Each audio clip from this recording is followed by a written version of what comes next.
miembro del equipo de Bowlby. Bowlby decía que él había aprendido mucho de Line, pero también se decía que Line lo contuvo Bowlby. Hay un artículo escrito por Colin Murray Parks sobre la relación entre Bowlby y Line, donde dice de que Line era una persona que venía de una familia muy disfuncional de Glasgow. Él era escocés y que se fue a formar como psicoanalista en Londres y se analizó con Charles Rycroft, que era un buen analista, que era uno de los pocos analistas de la época que lo citaban a Bowlby. Y entre Bowlby y Charles Rycroft lo contuvieron bastante a Line, pero Line tenía un aspecto bastante loco y en determinado momento se desarmó psicológicamente cuando descubrió que su mujer tenía una relación con otro hombre y entonces dejó de trabajar durante un tiempo y se fue a meditar a la India. Esa es la historia de Line. Bueno, yo había ido a Inglaterra principalmente por Line y cuando vi que había posibilidad de trabajar en el Servicio Nacional de Salud como médico, entré y comencé a hacer una residencia psiquiátrica. Y como parte de mi residencia me permitían ir una vez a la semana a la clínica Tavistock a estudiar. La clínica Tavistock es una clínica del Servicio Nacional de Salud británico, con sede en Londres, donde se atiende gratuitamente a enorme cantidad de pacientes. Hay muchísimos psicoterapeutas que trabajan ahí, pero también se hacen cursos de posgrado, etc. Entonces yo iba ahí. Y una de las cosas que tiene la clínica Tavistock, que tiene una biblioteca, probablemente una biblioteca psicoanalítica más importante del mundo. Tienen libros, revistas de todas partes. Yo me iba a estudiar ahí. Y siempre había un señor mayor que se sentaba enfrente mío y que yo no sabía quién era, pero yo lo miraba, siempre nos saludamos. No sabía quién era, pero todos los miércoles de la tarde estaba leyendo ahí. Y yo sabía que había un tal Bowlby, porque en la formación psiquiátrica nos enseñaron Bowlby, pero en relación al proceso de duelo. Cuando estudiamos el proceso de duelo había que leer a Colin Murray Parks, que era un colaborador de Bowlby, y a Bowlby. Entonces un día yo estaba esperando el metro en la estación de Sus Cottage y se me acerca una persona y pregunta, en Baker Street. Me dice, ¿dónde va el metro a Sus Cottage? Porque voy en Londres hay líneas de metro que por la misma vía van a distintos destinos. Entonces esta mujer quería preguntar y no sé por qué me pareció que podía ser argentina, ¿no? Entonces le pregunté si era argentina y me dijo que sí. Y me dijo que era psicoanalista y de que ella estaba en crisis con el psicoanálisis porque había dejado de creer en muchas de las posturas de Freud y que había empezado a leer a Bowlby y que dice, yo creo que Bowlby es la persona que me puede mantener dentro del campo psicoanalítico. Entonces decidí dejar trabajar durante 6 meses y me estudiar con Bowlby. Se llama María Luisa Pastorino. Y entonces digo, yo me interesaría conocerlo, puedo acompañarte y después yo voy a tener sesión de supervisión con Bowlby ahora. Digo, bueno, sí, vamos juntos. Y cuando fuimos me encontré con que Bowlby era el señor que estudiaba en la biblioteca los miércoles a la tarde. Entonces yo le pregunté si me podía ofrecer supervisión. Y me dijo que sí. Yo digo, ¿cómo una persona tan importante me va a ofrecer supervisión a mí, que soy un recién llegado a Inglaterra, un argentino que apenas habla inglés y de que no tiene un nombre aquí? Pero no tuvo ningún problema y me empecé a hacer supervisiones y así seguí 10 años haciendo supervisiones con Bowlby. Pero una de las cosas que quería contar es de que Bowlby él se consideraba psicoanalista, pero consideraba de que había algunos elementos de la teoría psicoanalítica que necesitaban ser revisados. Y que a la luz de esa revisión había que modificar la técnica psicoanalítica y había que modificar la manera que nosotros hablamos de los pacientes. Entonces voy a contar algunas anécdotas. Anécdota 1. Yo tenía un paciente que me había dicho de que cuando era niño en su casa no se podía jugar. y que los padres eran muy restrictivos y que no se podían jugar. Es muy interesante porque hace poco estuve en un congreso en Santiago de Compostela, en España, sobre juego de infancia, y se hablaba de la cantidad de familias que a los niños no les permiten jugar. Entonces el paciente me contó eso, ¿no? Y después un día fui a la sesión de supervisión con Bobby y digo, mi paciente estaba muy regresivo. Y dice, ¿por qué estaba regresivo? Porque me dice, porque estaba muy juguetón en la sesión. Y dice, usted no me dijo que en su infancia no le dejaban jugar. Entonces no estaba regresivo, estaba progresivo.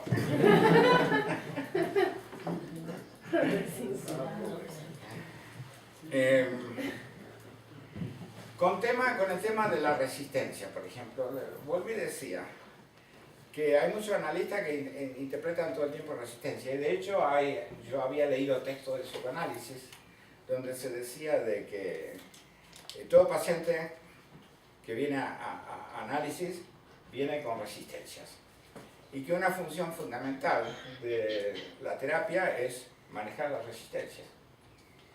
Entonces, yo, tomando esas ideas, un día voy a supervisión con Bowlby y le digo, yo estoy viendo cómo interpretar la resistencia de este paciente porque es un paciente que es muy cooperativo. Y digo, ¿dónde está la resistencia? Porque a mí me enseñan que hay que interpretar la resistencia siempre. Y entonces Bowlby dice, ¿sabe una cosa? Dice que si el paciente es cooperativo y uno coopera con el paciente, no hay resistencia. Dice que los pacientes crean resistencia cuando tienen un terapeuta que no lo entiende empáticamente. Si la mayoría de los pacientes, si son resistentes, es porque hacen una reacción transferencial negativa basada en sus propios modelos operativos internos de padres que no responden. Entonces una de las funciones del terapeuta es tratar de explorar, modificar e integrar los modelos operativos internos para que las experiencias infantiles no incidan sobre la experiencia con el terapeuta y con otra persona en su vida. Y en segundo lugar, a través del diálogo cooperativo, que era una situación por la cual el paciente no va a necesitar resistir. ¿Por qué va a resistir un paciente el enganche con un terapeuta que lo entiende, que lo comprende, que lo escucha, que lo trata bien? Otra cosa. Otro día estaba yo en supervisión con Bowlby y digo, tengo una paciente que dice que sus padres se peleaban mucho y que discutían mucho. Entonces Bowlby me dice, pero eso no es suficiente, dice, porque cuando las parejas se pelean, se dicen cosas. Y lo importante es saber qué se dicen. Y generalmente, cuando la gente se pelea, se amenazan. Y a veces esas amenazas se las escuchan los hijos y los chicos no saben si creer o no creer, pero son amenazas que crean muchísima ansiedad. Entonces dice, la próxima vez que esta paciente le diga lo mismo, pregúntele si se acuerda qué se decían los padres cuando se peleaban, ¿no? Entonces, un día la paciente me vuelve a contarme de que estaba acordando cuando los padres se discutían. Y digo, ¿usted se acuerda de lo que se decían? Y entonces me dice la paciente, sí, me acuerdo de una oportunidad que mis padres se pelearon delante de mí y mi padre le dijo, yo un día de estos, si sigues así, te mato. Y mi mamá le dijo, no te voy a dar la oportunidad que me mates porque antes que tú me mates me suicido yo. Dice, la mato a tu hija y me suicido yo y vas a venir a la casa y te vas a encontrar con la casa vacía. Y de ahí viene el concepto de exploración de la memoria episódica, que Bowlby hablaba, bueno, basado en la idea de Talving, hablaba de la distinción entre memoria episódica y memoria semántica, y luego más tarde Talving habló de memoria procedimental, que luego dio lugar a la escuela de Boston, que habla de que una de las funciones de la terapia es la modificación del conocimiento implícito relacional, como le llaman ellos. Pero la exploración de la memoria semántica en relación a la memoria episódica para Bowlby era muy importante, porque él decía que la memoria semántica, y la palabra semántica implica significado, se basa en la narrativa oficial de la familia. qué es lo que la familia me enseñó a mí, que yo tengo que percibir los hechos familiares. En cambio, la memoria episódica se basa en recuerdos que yo tengo de escenas de mi familia, en la cual la influencia de la narrativa oficial ha sido menor y yo me acuerdo de lo que yo sentí, de lo que yo viví. Y que cuando yo puedo hacer eso, generalmente me surgen emociones muy poderosas. Y entonces, al trabajar con esas emociones, y el paciente me responde empáticamente, estoy integrando memoria episódica con memoria semántica, estoy haciendo una catarsis que, si el terapeuta me responde con empatía, me va a llevar a modificar mi conocimiento implícito relacional en relación, en este caso, con el terapeuta. Y entonces me dice, bueno, usted tiene que leer a Selma Freinberg, el Ghost in the Nursery, que yo en ese momento no lo había leído, ni sabía quién era. Selma Freinberg era una terapeuta estadounidense que escribió un artículo muy importante, creo que fue capítulo de un libro del primer año de vida, que es, el título es The Ghost in the Nursery, y habla de mujeres. Selma Freinberg trabajaba con mujeres que maltrataban a sus bebés, y que encontró que el 100% de esas mujeres que maltrataban a sus bebés han sido maltratadas ellas mismas, y que la única manera de lograr cambios rápidos, porque decía, el bebé no puede esperar que una mamá haga un análisis muy largo para que la mamá lo deje de maltratar, hay que buscar maneras de que la madre deje de maltratar al niño tan pronto como sea posible. Y eso es a través de la exploración de la memoria episódica. Y el 100% de las madres que maltratan a sus hijos han sido maltratadas ellas. Entonces tenemos que ir a explorar la experiencia de maltrato infantil que ellas han tenido, y cuando ellas exploran esas memorias, realmente sienten el dolor que sintieron en aquel momento. Y una de las cosas que es importante es de que el paciente pueda sentir dolor en la sesión, porque uno de los motivos que hace que nosotros tratemos de obstruir el paso a la conciencia de las memorias episódicas es porque se asocian a emociones penosas que no queremos recordar, porque todos nosotros queremos evitar sentir de nuevo el dolor del pasado. Y un día yo todo esto hablaba, me dice, estábamos hablando de esas cosas, y otra cosa otro concepto que me propuso Bowlby, que a mí me parece que es fundamental, es el concepto de indagación informada. ¿Y qué quiere decir indagación informada? Indagación informada quiere decir que si uno tiene idea de cuáles son las situaciones de disfuncionalidad familiar que pueden ocurrir, uno puede utilizar esa información para ayudar al paciente a reconstruir su historia personal. Entonces, por ejemplo, si vemos un paciente que tiene que es un cuidador compulsivo, decía Bowlby, es posible que ese paciente haya tenido una madre que ha hecho inversión de roles. Es decir, de que una de las funciones de la relación materno-infantil es de que los padres regulen emocionalmente a los niños, pero muchos padres esperan que los niños los regulen emocionalmente a los padres. Y luego esas personas se hacen adultas y se transforman en cuidadores compulsivos.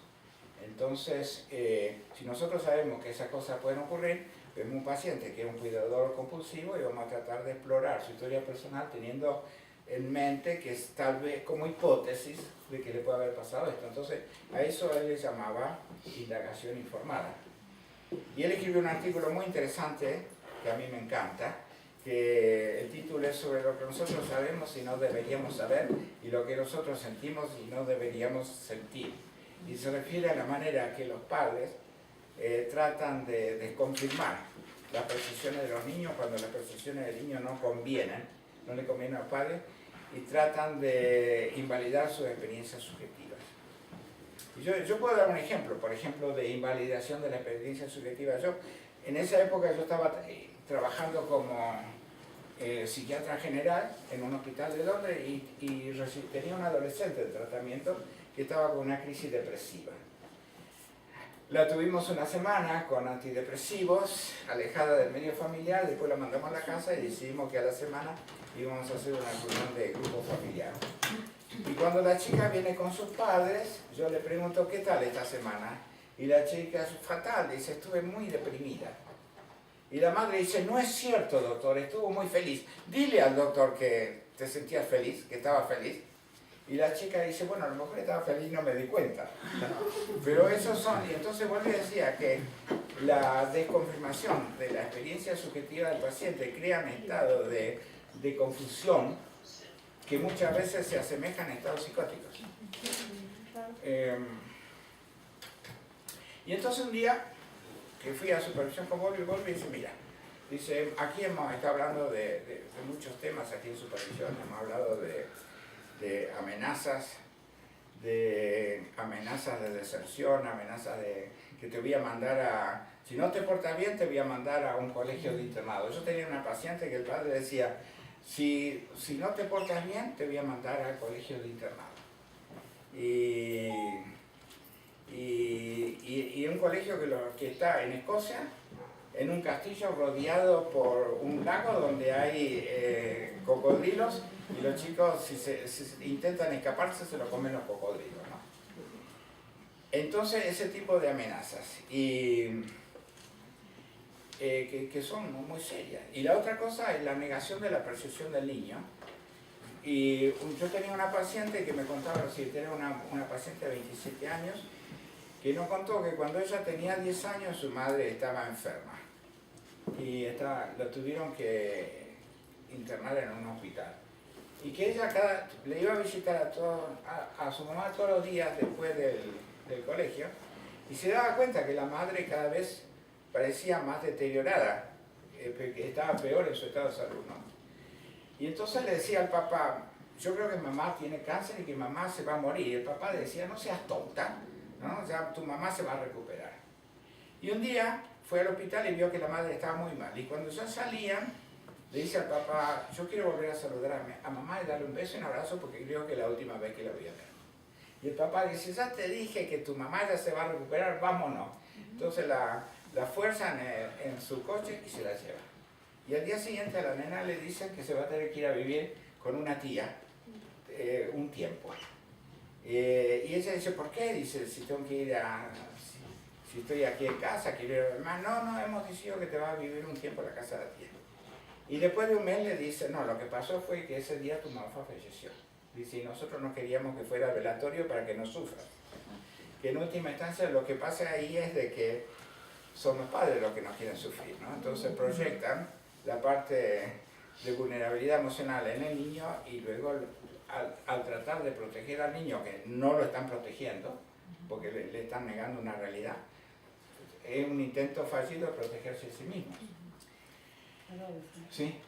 Pienso que el artículo precisamente que mencionaste de Volvi relata 5 casos de pacientes que perdieron la posibilidad de relacionarse con los demás, etcétera, etcétera, y tras la indagatoria se confirmó en los 5 casos que los pacientes siendo niños estuvieron presentes cuando el padre o la madre se suicidaron delante de ellos y eso fue negado por el otro padre que les metieron recuerdos de que estaba tan enferma y de que todo eso, entonces como que lo que perdieron fue la posibilidad de confiar en el otro y sus propios recuerdos se quedaron en la nada, ¿no? O sea, que es como lo que tiene esos ejemplos clínicos que da Volvi en ese artículo, eso yo no lo mencioné, que son muy impactantes, ¿no? Porque es alguien que se suicida, que el chico ve el suicidio y luego la familia se lo niega. Pero lo que pasa es que también hay muchísimos otros casos que no son tan dramáticos como un suicidio, donde la familia le está negando al niño, le está desconfirmando la percepción que tiene de eventos familiares.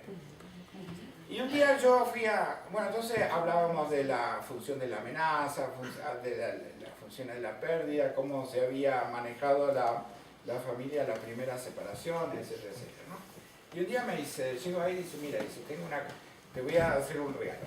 Dice, le pedí a mi secretaria que te fotocopie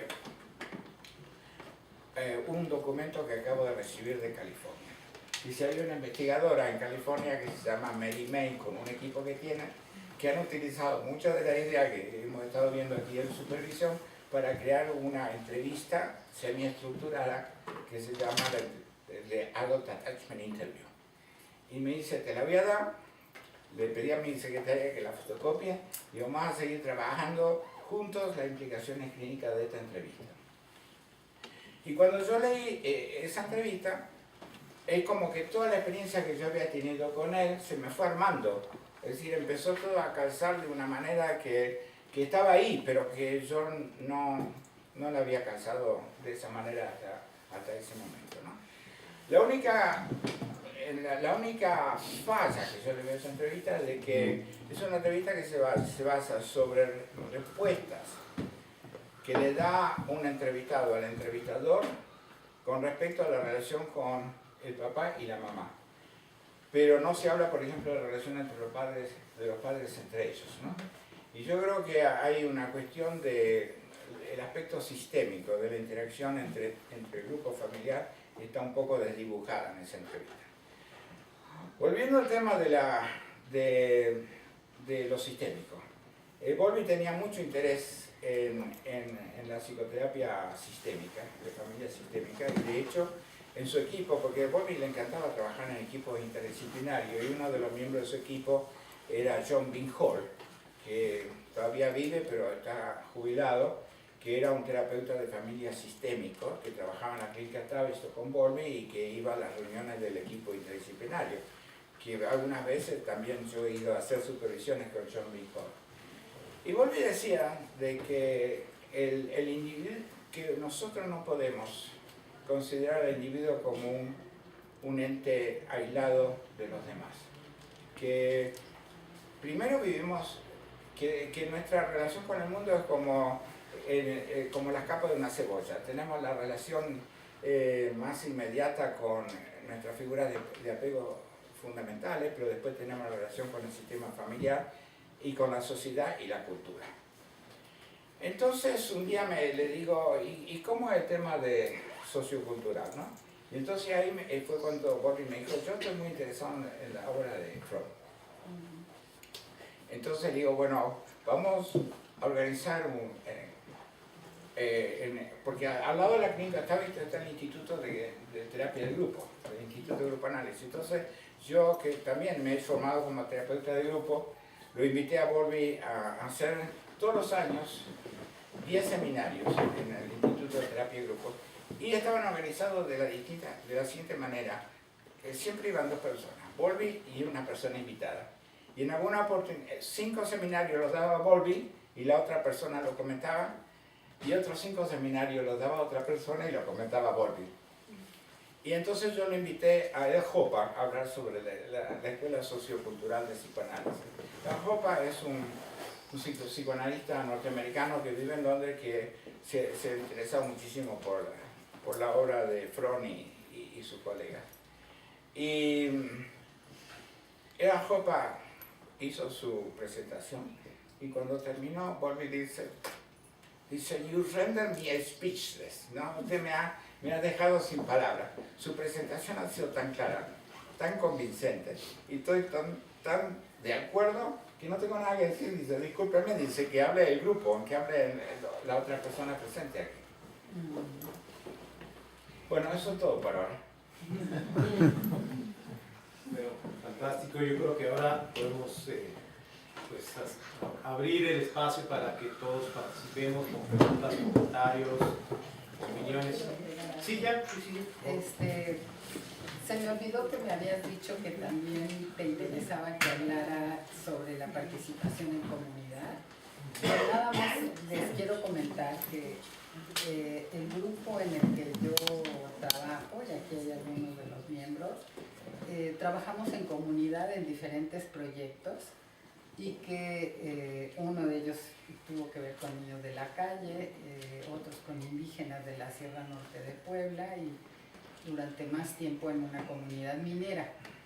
Y lo hicimos de manera intuitiva, el hecho de que para poder, ¿cómo le llamaré?, soportar la experiencia del trabajo en comunidad es fundamental hablarlo en grupo. No le llamábamos supervisión, pero íbamos una vez al mes a la comunidad minera y todos los viernes dedicábamos 2 horas de grupo comentando la experiencia de cada quien de lo que estuvo haciendo, ¿no? Con los niños de la calle trabajamos en un centro para niños de la calle con instructores, talleristas que trabajaban con los niños. Entonces lo que se hacía era trabajar con los niños de la calle, pero también fundamentalmente con los talleristas que trabajaban con ellos.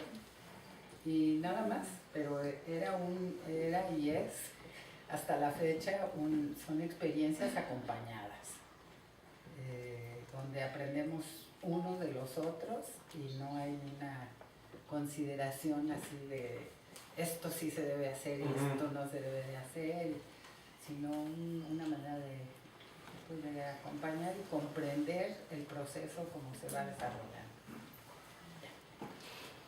Es que yo creo que o sea, qué bueno que lo comentas porque empezaste diciendo el paso de la psicología unipersonal a la bipersonal y a la tripersonal, y son como muñecas rusas, ¿no? O sea, o capas de la cebolla. Y se me hizo bien interesante el aspecto de la visión no comprometida, ¿no? O sea, que podemos supervisar con un experto y ese experto probablemente sepa mucho de las cosas, pero ese mismo conocimiento quizás le complique y le comprometa su visión en cierto sentido. Y podemos hablar con alguien que pues quizás no tenga ese nivel de experiencia, pero pueda tener esta llama fresca o este nivel de curiosidad, ¿no? O sea, que me parece que es fundamental a la hora de escuchar el trabajo de un analista que está analizando a alguien y que nos está platicando. Si estamos en una postura de yo sé más o a ver qué me cuenta, porque yo tengo tantos años más, o si conservo esa curiosidad, ¿no? Y le ayudo a mantener esa curiosidad y esta postura de respetuoso interés por el otro, ¿no? Un genuino interés por entender al otro, ¿no? Entonces, esta parte de trabajar en comunidad a mí me parece fundamental porque es tomar en cuenta el contexto amplio en el que estamos viviendo todos, ¿no? Entonces, pues nuevamente es este brinco de perspectivas que puede ser muy útil.